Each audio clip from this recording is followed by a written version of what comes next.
si kola.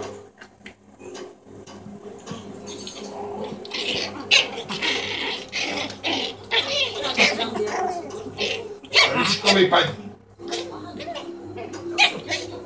To je ten nejlepší koláč, co si viděl. Čím to, že?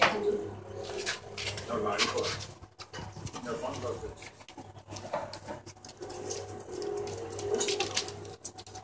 To nevím. Vím jenom, že já si ho budu.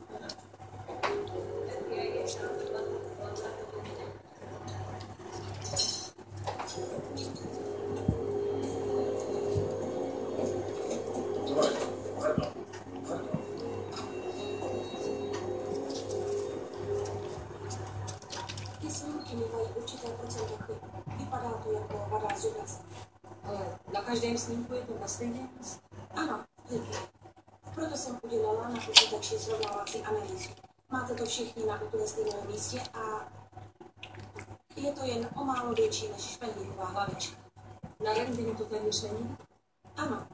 Proto jsem to nechala naskenovat elektronovou rezonanci. Tohle je ten snímek mnoha tisíckrát zvětšený.